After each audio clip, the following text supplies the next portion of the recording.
নমস্কাৰ, স্বাগতম জনাইছোঁ আপোনালোকক নলেজ পইণ্ট আছাম ইউটিউব চেনেলটোলৈ।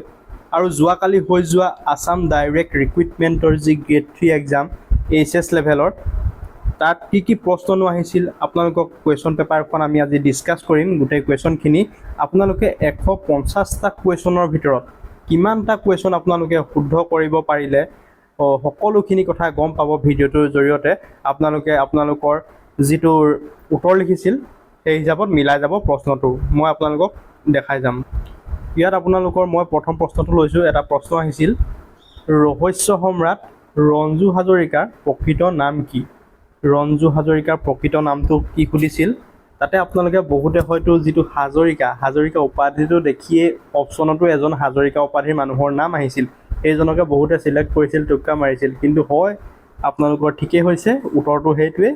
মানুহজনৰ নাম আছিল ৰঞ্জু হাজৰিকাৰ প্ৰকৃত নাম আছিল কি আপোনালোকৰ? কুমুদ চন্দ্ৰ হাজৰিকা। ঠিক তেনেদৰে দ্বিতীয় প্ৰশ্নটো আহিছিল আপোনাৰ, মই লৈছোঁ শংকৰদেৱৰ আইতাকৰ নাম কি আছিল? আৰু এইটো সকলোৱে জানে, আমি সৰুৰ পৰাই পঢ়ি আহিছোঁ। শংকৰদেৱৰ আইতাকৰ নাম কি আছিল? খেৰেসুতি। তাৰপাছত 3 নম্বৰ প্ৰশ্নটো, আটাইতকৈ পুৰণি সংকলিত বেদখন কি? বেদখনৰ নাম কি সুধিছে। আমি জানো যে 4খন বেদ আছে, আৰু তাৰে আটাইতকৈ পুৰণি বেদখনেই হ'ল কি আপোনালোকৰ? ঋগ্বেদ। তাৰপিছতে 4 নম্বৰ প্ৰশ্নটো লৈছোঁ, শংকুৰাজ কোঁৱৰৰ যি অলকানন্দা গীত, সেই গীতিকাৰ কোন সুধিছে। আপোনালোকে গান শুনিলেই নহ'ব, গান কোনে লিখিছে এইবিলাকো মনত ৰাখিব লাগিব। চ' আটাইতকৈ চৰ্চিত প্ৰশ্নটো কালিৰ দিনটোত ফেচবুক খেলি আছে। চ' অলকানন্দা গীতৰ গীতিকাৰ আপোনালোকৰ হ'ল মৈত্ৰী পাটৰ। তাৰপাছতে আহিছিল আপোনালোকৰ ৰংবং তেৰাঙে ৰচনা কৰা কিতাপখনৰ নাম কি? আৰু ৰংবং তেৰাং ডাঙৰীয়াই ৰচনা কৰা কিতাপখনৰ নাম হ'ল ৰং মিলিৰ হাঁহি। তাৰপিছত একেবাৰে সহজ এটা প্ৰশ্ন আহিছিল কি, বাঁহেৰে সজা বাদ্যবিধৰ নাম কি? যে আপোনালোকৰ এইটো একেবাৰে সহজ প্ৰশ্ন, আমাৰ বিহুত যিহেতু ব্যৱহৃত হয় টকা, চ' টকা হ'ল তাৰ শুদ্ধ উত্তৰটো। তাত 5ৰ প্ৰশ্ন এটা আহিছিল আপোনালোকৰ, ৰাজ্যসভাৰ অধ্যক্ষ কোন? আৰু ৰাজ্যসভাৰ অধ্যক্ষ হ'ল ভাইচ প্ৰেচিডেণ্ট।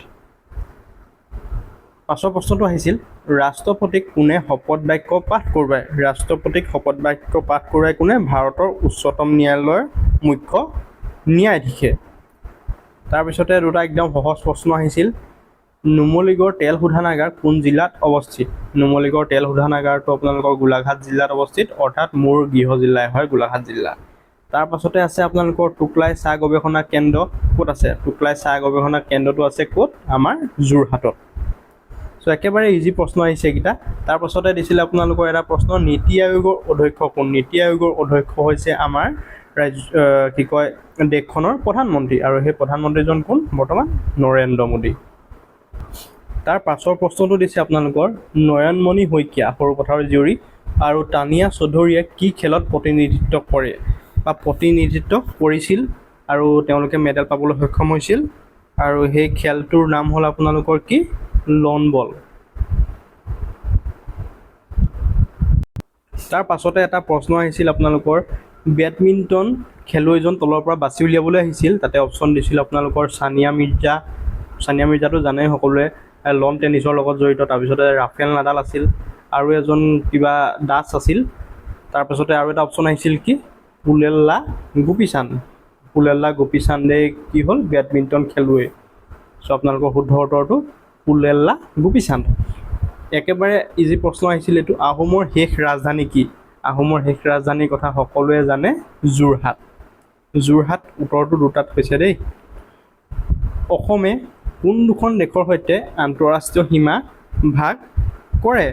আৰু অসমে আচলতে দুখন ৰাষ্ট্ৰৰ সৈতে আন্তঃৰাষ্ট্ৰীয় সীমা ভাগ কৰে। এখন হৈছে আমাৰ বাংলাদেশ, আৰু আনখন হৈছে আপোনালোকৰ ওপৰত আছে যি ভূটান। দুখন ৰাষ্ট্ৰ। তাৰ 5ৰ প্ৰশ্ন এটা আহিছিল আপোনালোকৰ, গ্ৰীণলেণ্ড কোনখন দেশৰ অন্তৰ্ভুক্ত? আৰু গ্ৰীণলেণ্ডখন হৈছে আপোনালোকৰ ডেনমাৰ্কৰ অন্তৰ্ভুক্ত, ডেনমাৰ্ক দেশৰ। তাৰ 5ৰ প্ৰশ্নটো হ'ল, চেন্নাইৰ পৰা এখন বিমান গুৱাহাটী অভিমুখে আহি আছে। এই ক্ষেত্ৰত বিমানখন কোন দিশৰ অভিমুখে মানে যাত্ৰা কৰিছে, উৰিব সুধিছে। আৰু চেন্নাই আমি জানো যিহেতু, চেন্নাই ক'ত আছে? তামিলনাডু। চেন্নাই আছে আমাৰ ক'ত? তামিলনাডুত।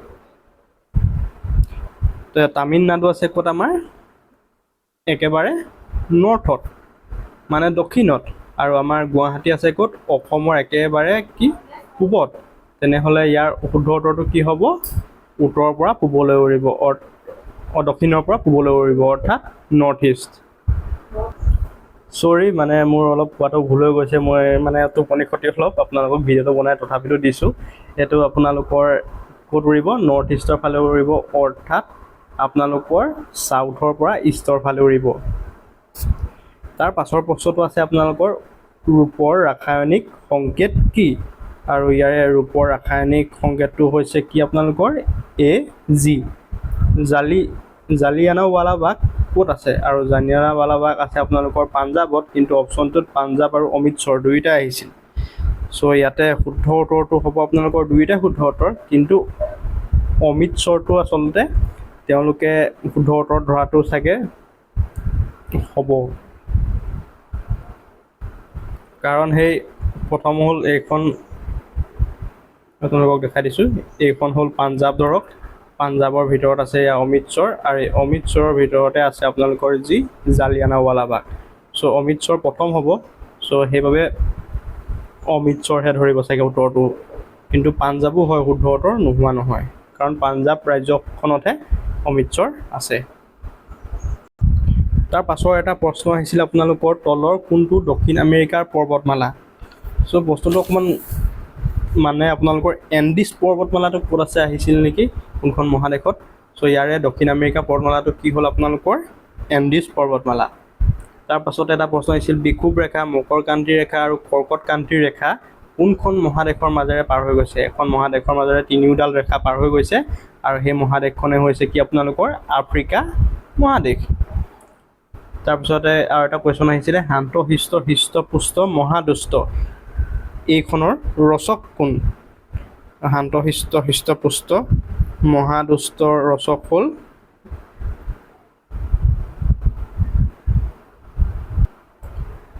অম্বিকাগিৰি ৰায়চৌধুৰী।